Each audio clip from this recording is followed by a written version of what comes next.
BJP ಪಕ್ಷದಲ್ಲೇ ಹೋರಾಟ. ಯಾರಿಗೆ ಒಂದೇ ನಿಮಿಷ, ಇನ್ನೊಂದು ವಿಷಯ ಈಗ ಏನು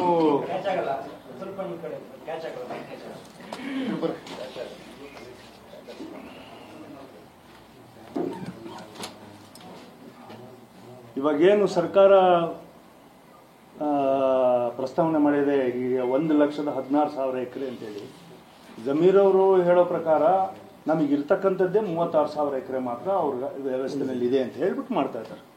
ಹಾಗಾದ್ರೆ ಉಳಿದಿರ್ತಕ್ಕಂಥದ್ದು ಎಲ್ಲದೂ ಕೂಡ ಯಾವ್ಯಾವ ಎಲ್ಲೆಲ್ಲಿ ಯಾವ್ಯಾವ ರೂಪದಲ್ಲಿದೆ ಅಂತ ಹೇಳಿ ನೋಡಿದ್ರೆ ನಿಮಗೆ ವಿನ್ಸನ್ ಮ್ಯಾನರ್ ಇಂದ ಹಿಡಿದ್ಬಿಟ್ಟು ಎಲ್ಲವೂ ಕೂಡ ಹೊರಗಡೆ ಬರ್ತವೆ. ಎಲ್ಲಾ ರಾಜಕಾರಣಿಗಳು ಯಾರ್ಯಾರು ಎಷ್ಟೆಷ್ಟು ದಶಕಗಳಿಂದ ಇನ್ವಾಲ್ವ್ ಆಗಿದ್ದಾರೆ ಅನ್ನೋದು ಕೂಡ ಹೊರಗಡೆ ಬಂದ. ಈಗಾಗಲೇ ಹೆಸರುಗಳು ಕೆಲವೆಲ್ಲವೂ ಕೂಡ ಮಾಧ್ಯಮದಲ್ಲಿ ಕೆಲವು ಕೂಡ ಬಂದಿದ್ದಾವೆ.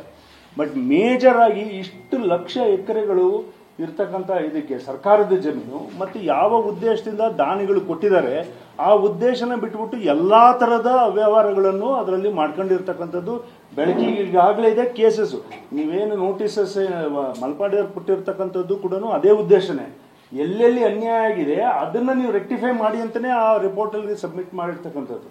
ನಾವು ಕೂಡ ಸುಮಾರು 5 ವರ್ಷಗಳ ಕಾಲ ಈ ಬ್ಯಾಕ್ವರ್ಡ್ ಕ್ಲಾಸಸ್ ಅಂಡ್ ಮೈನಾರಿಟೀಸ್ ಇದ್ದಂಥ ಸಂದರ್ಭದಲ್ಲಿ we are submitted the entire report of 2,500 papers. ಈ ತರ ಮಾಡಿದ್ದಾರೆ ಅಂತೇಳಿ ನಮ್ಮ ಕಮಿಟಿ ಮುಂದೆನೆ, ಲೆಜಿಸ್ಲೇಟಿವ್ ಕಮಿಟಿ ಮುಂದೆನೆ ಎನ್ ಎ ಹ್ಯಾರಿಸ್ ಅವರು ಅಕ್ವೈರ್ ಮಾಡಿರ್ತಕ್ಕಂಥ 5 ಎಕರೆನ ವಾಪಸ್ಸು ಅಲ್ಲೇ ಕೊಡಿಸಿದ್ವಿ ನಾವು. ಹಾಗೆ ಉಳಿದಿರ್ತಕ್ಕಂಥವ್ರು ಯಾರ್ಯಾರು ಇದನ್ನ 1 ಲಕ್ಷ ಎಕರೆನ ಇವರೆಲ್ಲರೂ ಕೂಡ ಇವಾಗ ಬೇರೆ ಬೇರೆ ರೂಪದಲ್ಲಿ ಕಬ್ಜಾ ಮಾಡ್ಕೊಂಡಿದ್ದಾರೆ. ಅದು ಬೆಳಕಿಗೆ ಬರಬೇಕು, ಸರ್ಕಾರ ಅದನ್ನ ತನಿಖೆ ಮಾಡಬೇಕು. ಮತ್ತು ಅವರೆಲ್ಲರಿಗೂ ಕೂಡ ಇಷ್ಟು ವರ್ಷದ ಏನು ಆದಾಯಗಳನ್ನ ಆ ಇದರಲ್ಲಿ ಮಾಡ್ಕೊಂಡಿದ್ದಾರೆ ಅದೆಲ್ಲದೂ ಕೂಡ ಸಾರ್ವಜನಿಕರಿಗೆ ಮತ್ತು ಸರ್ಕಾರಕ್ಕೆ ವಾಪಸ್ ತರ್ತಕ್ಕಂಥ ಕೆಲಸ ಆಗಬೇಕಾಗಿದೆ. ಇದು ವಿಷಯ ಬಹಳ ದೊಡ್ಡದಿದೆ. ಮತ್ತೆ ಇದು ಯಾರು ಬಿಜೆಪಿ ಅವರು ಸರ್ಕಾರ ನೋಟಿಸ್ ಕೊಟ್ಟಿರ್ತಕ್ಕಂಥ ಇದು ವಕ್ಫ್ ಬೋರ್ಡ್ ಅಂತ ಹೇಳ್ಬಿಟ್ಟು ಕೇಂದ್ರ ಮತ್ತು ರಾಜ್ಯ ಸರ್ಕಾರಗಳು ಕಮಿಟೀಸ್ ಇರೋದ್ರಿಂದ, ಕಾನೂನು ಇರೋದ್ರಿಂದ notices can come from any time and anywhere. But ಬರ್ತಕ್ಕಂಥದ್ದು ಮಾತ್ರ ಅದು ವಕ್ಫ್ ಬೋರ್ಡ್ ಇಂದನೇ ಬರುತ್ತೆ. ಯಾಕಂದ್ರೆ ಕಾನೂನನ್ನ ಅಲ್ಲಿ ಅಮೆಂಡ್ ಮಾಡಿ ಕೊಟ್ಟಿರ್ತಕ್ಕಂಥದ್ದೇ ಹಾಗೆ ಆ ಉದ್ದೇಶದಿಂದ ಏನು 1,16,000 ಎಕರೆ ಏನಿದೆ ಅದ್ರ ವಸ್ತುಸ್ಥಿತಿ ಗೊತ್ತಾಗಬೇಕು. ಅದಕ್ಕೋಸ್ಕರನೇ ಇವಾಗ ಇದನ್ನ ಒಂದು ಸ್ವಲ್ಪ ರಾಜ್ಯ ವ್ಯಾಪ್ತಿಯನ್ನು ನಾವು ಮಾಡ್ಕೋಬೇಕು. ಮತ್ತು ಇದು ಯಾವುದೇ ಕಾರಣಕ್ಕೂ ಕೂಡ ಸ್ವಲ್ಪ ಪಕ್ಷಾತೀತವಾಗಿ ಬಹಳಷ್ಟು ಜನ ಯತ್ನಾಳ್ ಅವರ ಹೋರಾಟಕ್ಕೆ ಬೆಂಬಲ ಕೊಟ್ಟು ಅವತ್ತು ಹೊರಗಡೆ ಬಂದ ಮೇಲೆ ಒಂದು ಸ್ವಲ್ಪ ಅದನ್ನ ಪಕ್ಷದ ಹೆಸರಲ್ಲಿ ಮಾಡಿದ್ರು ಕೂಡ ಎಲ್ಲರಿಗೂ ಕೂಡ ಆಹ್ವಾನ ಮಾಡಿದೆ. ಅದಕ್ಕೋಸ್ಕರನೇ ನಿಂಬಾಳಿಯವರು ಅದನ್ನ ವಾರ್ ರೂಮ್ ನ ಸಪರೇಟ್ ಆಗಿ ಮಾಡಿರ್ತಕ್ಕಂಥ ಉದ್ದೇಶನೂ ಅದೇ. ಸೊ ದಟ್ ನೀವು ಬಿಜೆಪಿ ಆಫೀಸಿಗೆ ಮಾಡಬೇಕು, ಬಿಜೆಪಿ ಲೀಡರ್ಸ್ನೇ ಮಾಡಬೇಕು ಅಂತಲ್ಲ, ಯಾರೇ ಶಾಸಕರನ್ನ, ಯಾರೇ ಪ್ರತಿನಿಧಿಗಳನ್ನ, ಯಾರೇ ಮುಖಂಡಗಳನ್ನ ಈ ವಾರ್ ರೂಮ್ ಅಲ್ಲಿ ಇದ್ದೇ ಇರ್ತದೆ. It is a neutral one. ಅದ ಕಾರಣಕ್ಕೋಸ್ಕರನೇ ಅದನ್ನು ಮಾಡಿರ್ತಕ್ಕಂಥದ್ದು. ನೋಡ್ರಿ, ಅನುಮತಿ ಪ್ರಶ್ನೆಯಲ್ಲಿ ಉದ್ಭವ ಆಗುದಿಲ್ಲ. ನಾವು ಎಂದು ವಾಲ್ಮೀಕಿ ಇದರಲ್ಲಿ ಅನುಮತಿ ಕೇಳಿದ್ದೀವಿ, ಕೊಡಲಿಲ್ಲ.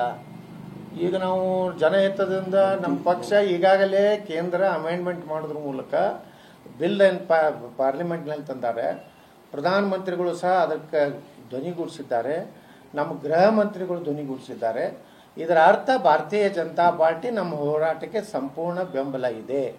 ಯಾರಿಗೆ ಜನರ ಬಗ್ಗೆ, ರೈತರ ಬಗ್ಗೆ, ಮಠ ಮಂದಿರಗಳ ಬಗ್ಗೆ, ಸರ್ಕಾರಿ ಜಮೀನುಗಳ ಬಗ್ಗೆ ಯಾರಿಗೆ ಕಳಕಳಿ ಇದೆ ಅದು ಯಾವುದೇ ಪಕ್ಷದವರಿದ್ದರೂ ಜಾಯ್ನ್ ಆಗ್ಬೋದು. ಇವತ್ತು ಇವನ್ ಕಾಂಗ್ರೆಸ್ MP ಗಳು ಸಹಿತ ಘೋಷಣೆ ಮಾಡ್ಬೋದು ಹೇಗಂದ್ರೆ ನಾವು ಏನು ಕೇಂದ್ರ ಸರ್ಕಾರ ತಂದಂಥ ವಕಫ್ ಅಮೆಂಡ್ಮೆಂಟ್ ಬಿಲ್ಲಿಗೆ ನಾವು ಬೆಂಬಲ ಕೊಡ್ತೀವಿ. ನಮ್ಮ ಬೆಂಬಲ ಅಲ್ಲಿ ಕೈ ಎತ್ತು ಆಗುವುದಿಲ್ಲ ಅಂದರೆ ನಾವು ಅಬ್ಸೆಂಟ್ ಉಳಿತೀವಿ. ಯಾಕಂದರೆ ಎಲ್ಲ ಈ ಜನ ವೋಟ್ ಹಾಕಿದ ಮ್ಯಾಗೇ ಅವರು MP ಆಗಿದ್ದು. ಅದನ್ನು ನಾನು ಹೇಳ್ತೀನಿ, MP ಗಳಿಗೂ ವಿನಂತಿ ಮಾಡ್ಕೊತೀನಿ, ಕಾಂಗ್ರೆಸ್ಸು JDS MLAಗಳಿಗೂ ವಿನಂತಿ ಮಾಡ್ಕೊತೀನಿ, ನಿಮಗೆ ಈ ಜನರ ಬಗ್ಗೆ ಕಳಿದ್ರೆ ನೀವು ಬಂದು ಭಾಗವಹಿಸಿ. ನಾವು ಇದನ್ನ ನೇತೃತ್ವ ಭಾರತೀಯ ಜನತಾ ಪಾರ್ಟಿ ತೊಗೊಂಡಿವಿ. ಯಾವುದೇ ಒಬ್ಬ ವ್ಯಕ್ತಿ ಅಲ್ಲ, ಸಮಗ್ರ ಭಾರತೀಯ ಜನತಾ ಪಾರ್ಟಿ ಆ ಮುಖಂಡರು ರಾಜ್ಯ ಅಧ್ಯಕ್ಷ ಆಗಿ ಆದಿಯಾಗಿ ಕಳಕಳಿದ್ರೆ ಬರಲಿ.